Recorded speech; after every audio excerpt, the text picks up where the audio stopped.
Bien, bonjour à tous. Rebonjour encore, c'est de nouveau moi encore. Et Jean Châtelet, Kuchara, Chadano et Jean Châtelet, c'est empêche Tolen Sotuya. Alors je voudrais m'excuser, bien sûr. Cette fois, je vais le faire. La prédication sera en français.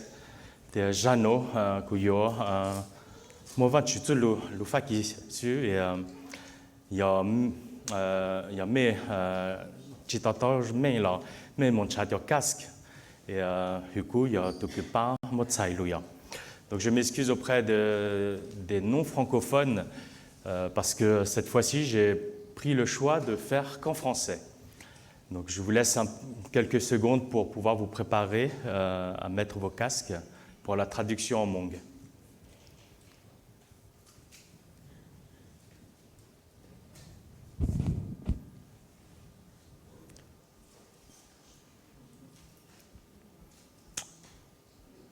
Ok, c'est bon. Alors, ce matin, nous allons aborder en tout cas le sujet de la prière. La prière qui rentre dans notre grand thème de notre vision de cette année de l'Église, qui est tout pour la gloire de Dieu. Et si vous vous rappelez, tout pour la gloire de Dieu. Et c'est un thème qui n'est pas évident, donc la prière, et surtout dans le passage que nous allons voir ce matin. Et le passage que nous allons étudier se trouve dans le livre de Luc, au chapitre 9, du verset 28 au verset 36. Et nous avons comme titre « La prière nous fait vivre la gloire de Dieu ». La prière nous fait vivre la gloire de Dieu.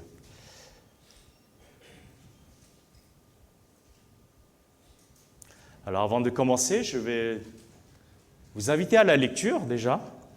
Donc dans le livre de Luc au chapitre 9, versets 28 à 36. Si vous avez votre Bible, je vous invite à l'ouvrir.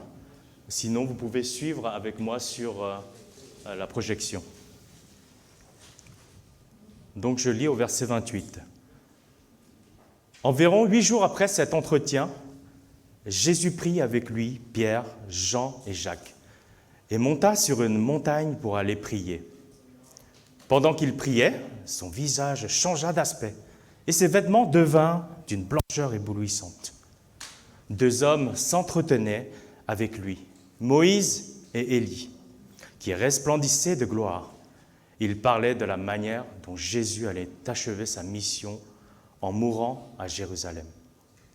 Pierre et ses compagnons étaient profondément endormis, mais quand ils s'éveillèrent, ils virent la gloire de Jésus et les 2 hommes qui étaient avec lui. Au moment où ces hommes se séparaient de Jésus, Pierre lui dit « Maître, il est bon que nous soyons ici.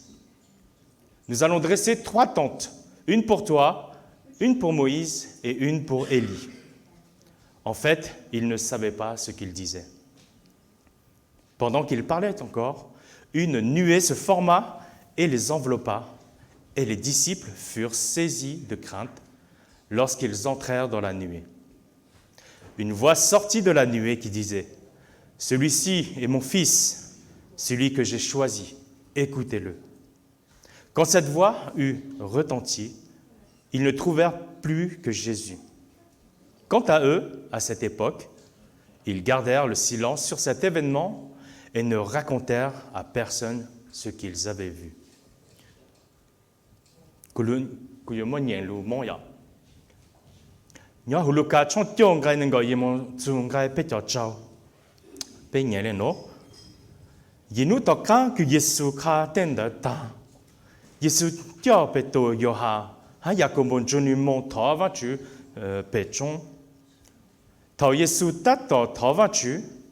Yesu lunje mo za long lo, ha nu je ji cho tinja at la pao. Ta shinda mo atu tine lunju Yesu ta, atunda ya mo se ha Elia. Atu mo chu ti tinja a, ha atunju Yesu ta zu tenu que va ju go Yesu o. Ha yota jo tau Yesu to jo hulun jong Jerusalem. Betoha Péto auto pong yu cho ju heng. Ta shi po ji tlen lu. Po pu Yesu tu chu ti tien ja a ha mo auto ti nen ju Yesu shen de. Tao auto ti nen de ja Yesu mon la. Péto ha cho Yesu ata. Tu chu. Péto nyan de no jon que le. Pe yo o lu je pe sho. Ilu cho ka. Ilu cho Mose. Ha ilu cho Elia. Péto chỉ bảo sợ ô lê chàng Péto hà lên đó. Thảo Péto chàng ta tàu hà lên đó, giờ mua ít tàu phố lu trông bố cho thứ tiền trai cái lê. Hà mua ilu số, hà hú tàu phố tô hà ta. Tu nó ya ku tu que ku sai cha la. Mais yo tu non ni lu. Thảo lu số đó hà sau la. Pe pu Yesu to le nyon da su. Pe tu tu tim bo te ku po punda chi kha cholen tu paole. Je vous invite à vous lever. Et, nous allons prier avant de rentrer dans le texte. Pe ko sha okeya. Notre Père, notre Dieu, nous te disons merci encore pour cette semaine qui s'achève en ta présence, Seigneur, dans ta maison, Seigneur. Je te remercie pour chacun d'entre nous. Veille sur nous et prépare notre cœur, Seigneur, à pouvoir suivre ta parole, Seigneur, à entendre ce que tu as à nous apprendre ce matin, Seigneur. Et nous voulons te remettre cet instant et ce moment de méditation à tes pieds, Seigneur. Et je te prie de nous garder éveillés, en tout cas, durant ce culte de ce matin. Et je te prie pour chacun d'entre nous. Je te prie dans le nom de ton Fils Jésus-Christ. Amen. Merci.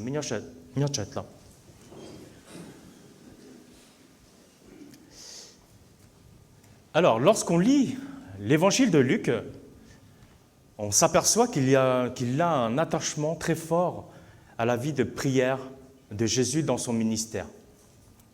Et on peut lire à plusieurs reprises dans son évangile qu'à chaque fois que Jésus-Christ se met à l'écart pour prier, il se passe un événement important. Et parmi ceux-là, on peut en retenir 3 auxquels font référence à des manifestations que je qualifierais de surnaturelles. Et la première, c'est, je pense que tout le monde la connaît, c'est lorsque Jésus fut baptisé, a été baptisé. Il est dit que pendant qu'il priait, le ciel s'ouvrit et le Saint-Esprit descendit sur lui sous la forme d'une colombe. Et une voix se fit entendre pour dire « Celui-ci est mon Fils bien-aimé, dans lequel j'ai mis toute mon affection. » Puis aussi, quand Jésus était dans le jardin de Gethsémane, peu de temps avant de devoir affronter aussi la croix. Et il est dit aussi que pendant qu'il priait, un ange lui apparut pour le fortifier. Et enfin, ici, dans le passage de ce matin, alors que Jésus avait rassemblé ses 3 disciples sur la montagne, pendant qu'il priait encore, son visage changea et son vêtement devint d'une éclatante blancheur. C'est ce qu'on appelle, dans le jargon biblique, la transfiguration de Jésus. Alors, je vous pose cette question, est-ce que vous croyez que des choses extraordinaires peuvent arriver quand on prie? Et du coup, je vous propose de voir comment la prière peut nous faire vivre la gloire de Dieu. Et je vous propose, du coup, de voir ça en 2 parties. Donc, la première partie, c'est que c'est une invitation à prendre du temps avec Dieu, tout d'abord. Et puis, la deuxième partie, c'est une invitation à vivre par la foi. Une invitation à vivre par la foi.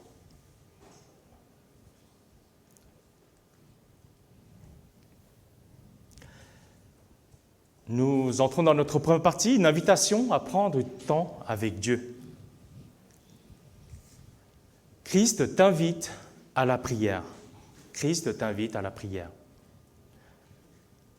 Lorsque Luc commence son récit au verset 28 en disant environ 8 jours après cet entretien, on voit en fait qu'il se rapporte, il se réfère directement à ce que Jésus a dit dans le verset précédent, au verset 27.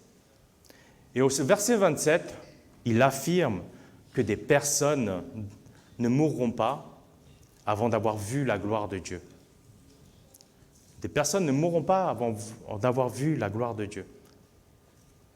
Mais aussi, on peut faire ce lien avec ce que Jésus annonce à ses disciples dans le passage juste avant. Et il dit qu'il faut que le Fils de l'homme souffre beaucoup, qu'il soit rejeté par les anciens, les grands prêtres et les scribes, qu'il soit tué et que le troisième jour il ressuscite. Alors, je ne sais pas pour vous si vous recevez ce type de message, mais on peut imaginer qu'à cet instant, les disciples avaient le moral à zéro.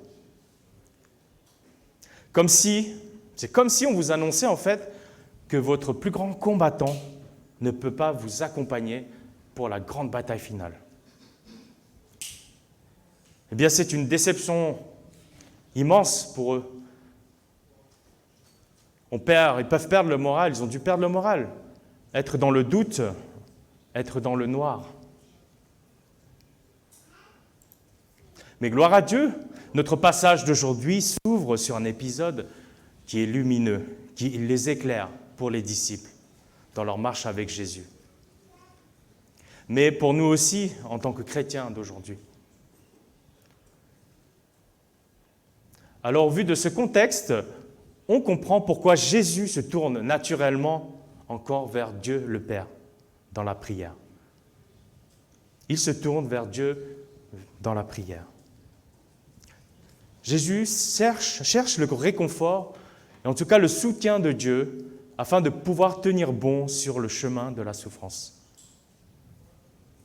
Et contrairement au peuple d'Israël qui attendait un Messie conquérant, eh bien Jésus, lui, savait que le chemin de la victoire passait par l'humiliation et la mort.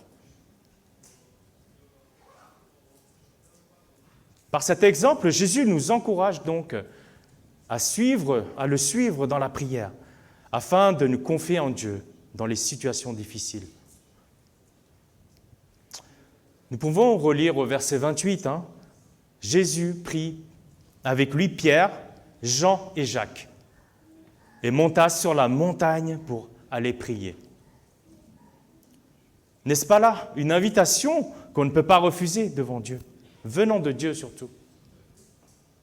Est-ce que vous avez déjà ressenti cet appel, ce genre d'appel pour la prière? On peut l'expérimenter, cela dans notre vie, dans diverses occasions. Par exemple, lorsque vous vous sentez oppressé, que l'on vous critique, que vous ne savez pas dans quelle direction aller, eh bien, le Seigneur nous appelle à prendre le temps de monter sur cette montagne avec lui, pour prendre conseil auprès de lui. Ou sinon, peut-être, plus communément, avez-vous déjà été appelé pour assister à des réunions de prière organisées par les églises ou autres? Peut-être est-ce un appel aussi du Seigneur pour la prière avec lui. Je reviens sur notre texte. Luc donne aussi le lieu de la prière. Sur la montagne, il est dit. Cette précision, ici, a son importance, car elle représente dans l'histoire d'Israël le lieu où Dieu aime se manifester à l'homme pour des occasions spécifiques. Et nous avons deux grands exemples dans l'Ancien Testament, dans le noir, désespérés, mais par la prière, nous voyons que Dieu change les choses. La transfiguration montre que Jésus est plus qu'un simple maître à leurs yeux ou un simple prophète. Elle révèle la nature divine de Jésus aux disciples et du coup à nous tous, à nos yeux.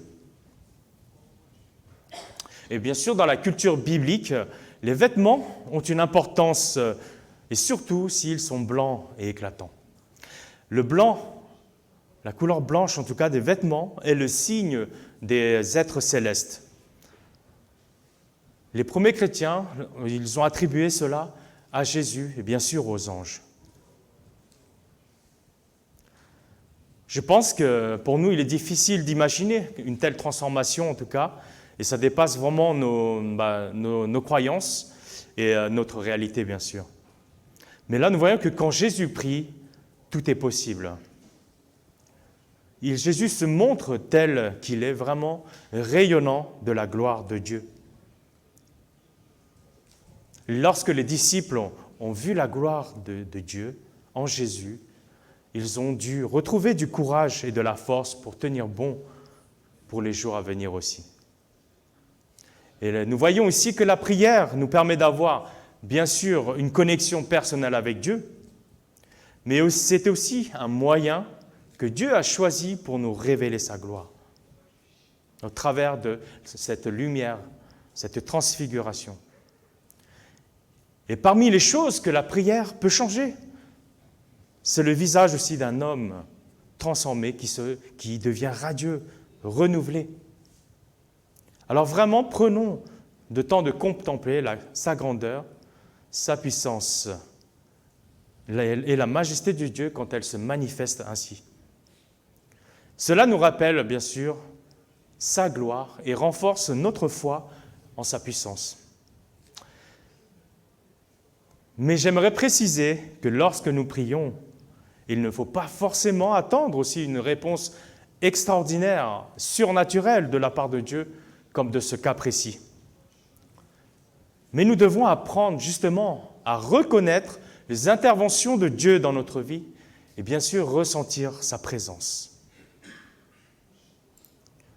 Dieu peut vraiment transformer ton visage et le rendre rayonnant de joie quand tu es dans la difficulté. Il peut changer ta situation, tes soucis, à condition que tu désires voir Dieu répandre aussi son amour dans ta vie.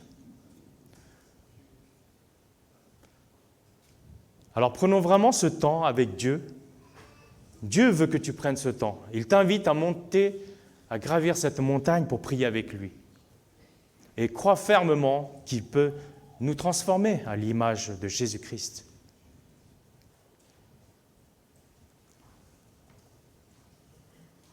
Notre deuxième partie, une invitation à vivre par la foi.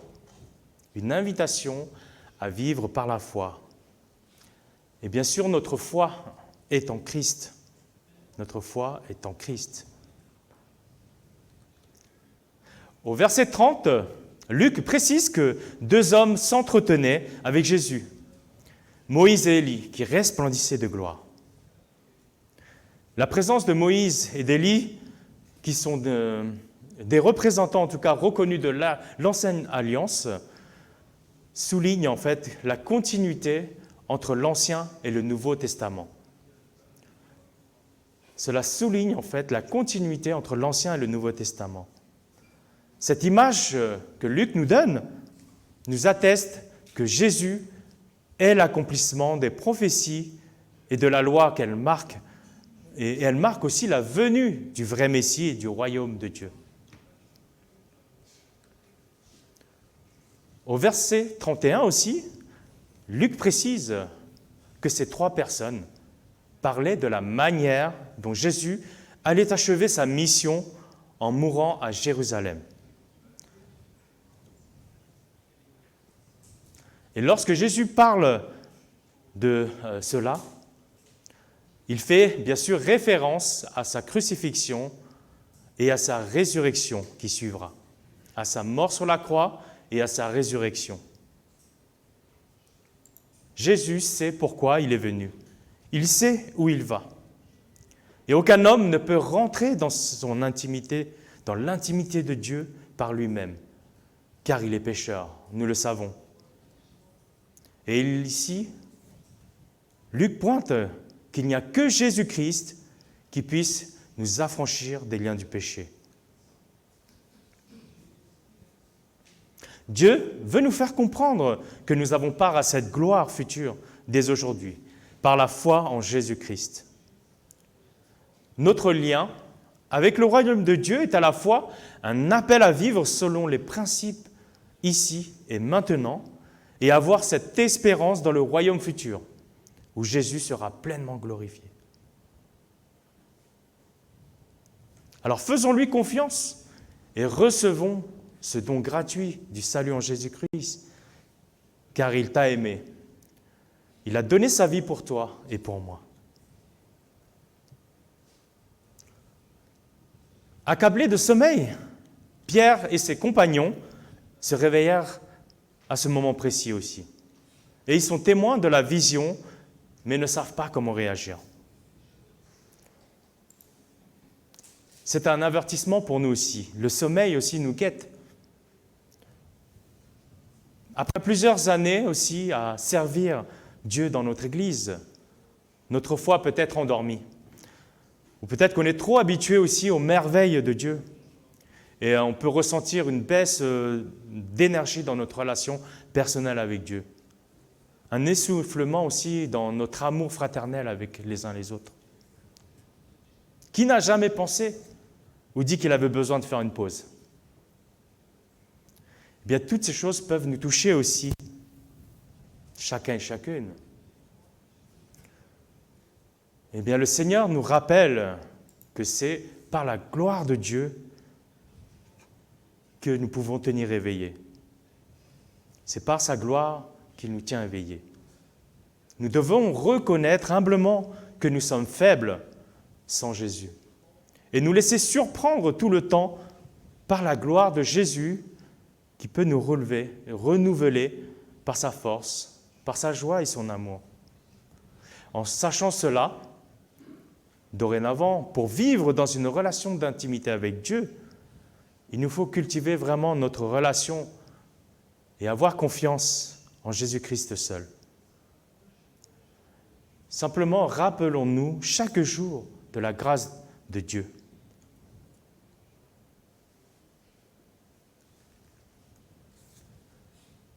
Quand Dieu nous parle, écoutons-le. Quand Dieu nous parle, écoutons-le. Ça semble logique. Mais concrètement, réellement, est-ce que nous le faisons? Au verset 34, Pierre n'a pas encore de finir de parler. Qu'on voit qu'un autre événement arrive. Une nuée se forma et les enveloppa. Et les disciples furent saisis de crainte lorsqu'ils entrèrent dans la nuée. Et dans la Bible, la nuée, c'est le signe de la présence de Dieu qui accompagne son peuple et le guide. Et au même moment, Jésus apparaît seul. Moïse et Élie s'effacent devant la gloire de Dieu, de Jésus, car Jésus est celui que Dieu a choisi. Jésus est donc la parole de Dieu faite chair, et personne ne peut l'égaler. Et notre Dieu est un Dieu qui nous parle et qui nous révèle ce qui lui est cher. Ici, c'est Jésus, son Fils bien-aimé. Il déclare que celui-ci est mon Fils, celui que j'ai choisi, écoutez-le. En hébreu, écouter signifie bien plus qu'une écoute passive, mais c'est écouter, c'est obéir à tout ce qui est dit. Obéir à tout ce qui est dit. Et Dieu nous interpelle en nous demandant d'écouter son Fils. Il ne nous demande pas, il nous l'ordonne en plus. Écoutez-le. Il nous appelle à mettre vraiment toutes ces paroles en pratique. Et maintenant, tous les regards sont fixés sur Jésus. Ainsi, les disciples et nous-mêmes, nous ne pouvons plus voir Jésus comme un simple maître, un simple prophète, mais comme Christ le Sauveur et le Fils de Dieu. Jésus est le Christ le Sauveur et le Fils de Dieu. Aujourd'hui, nous avons accès à la gloire de Dieu, à sa présence divine et à sa parole faite chair en Jésus-Christ. C'est pourquoi nous prions aussi au nom de Jésus, en suivant ses enseignements. Dans l'évangile de Jean, au chapitre 14, Jésus enseigne à ses disciples de prier en son nom, car il est notre Sauveur, notre intercesseur auprès de Dieu. Tout ce que vous demanderez en mon nom, je le ferai, afin que le Père soit glorifié dans le Fils. Si vous demandez quelque chose en mon nom, je le ferai. En résumé, prier au nom de Jésus-Christ, en tout cas, est une manière pour nous, chrétiens, de se conformer à l'enseignement de Jésus et à reconnaître son rôle primordial en tant que médiateur entre Dieu et les hommes.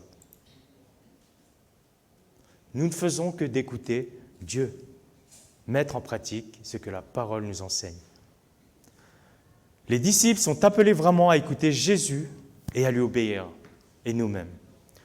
Et c'est une invitation à la foi et à l'obéissance en la personne de Jésus et à son enseignement.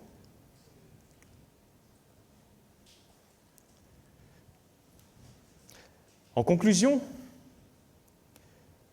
ce récit de la transfiguration nous invite vraiment à l'espérance et la persévérance en nous révélant que Jésus est Dieu. Nous sommes invités à nous attacher à Jésus et à le suivre par la foi. Et c'est vrai que Dieu, parfois, on peut penser qu'il tarde à manifester sa gloire, comme nous le souhaiterions. Mais sa miséricorde, comme nous venons de le voir, est bien révélée et présente parmi nous. Alors on peut dire que cet épisode de la transfiguration de Jésus est la réponse à la prière de Jésus à ce moment. Et la prière est le moyen que Dieu a choisi pour que nous puissions vivre la gloire de Dieu chaque jour dans notre vie et nous aider à tenir bon sur cette terre. Oui, la prière peut te faire vivre la gloire de Dieu dès maintenant si tu le veux. Mais il ne te reste qu'une chose à faire, c'est de placer ta confiance en Jésus-Christ et à l'accepter comme ton Sauveur et ton Seigneur.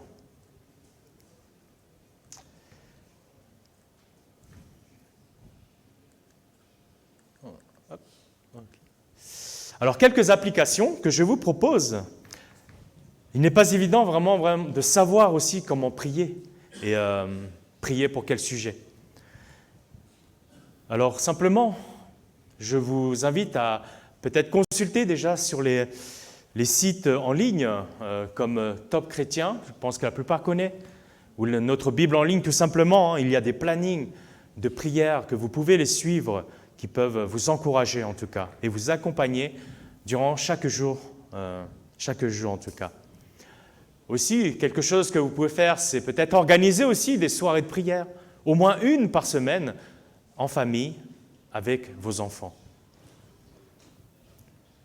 Et pour être plus concret, peut-être encore, en tout cas qui est très actuel pour nous, c'est vrai qu'aujourd'hui, nous sommes nombreux, et moi-même aussi, le premier, à avoir tendance à consulter notre téléphone en priorité dès qu'on se réveille. C'est le premier geste qu'on fait. On se lève, on allume le téléphone, on regarde.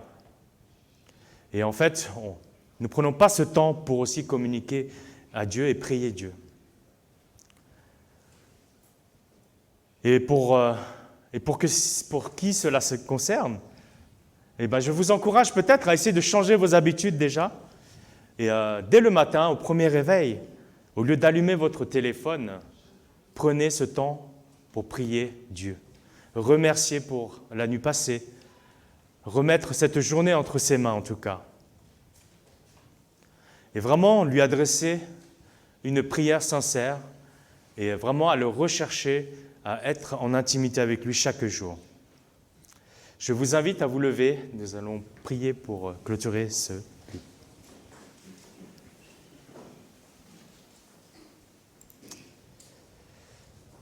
Seigneur, merci pour ta parole de ce matin.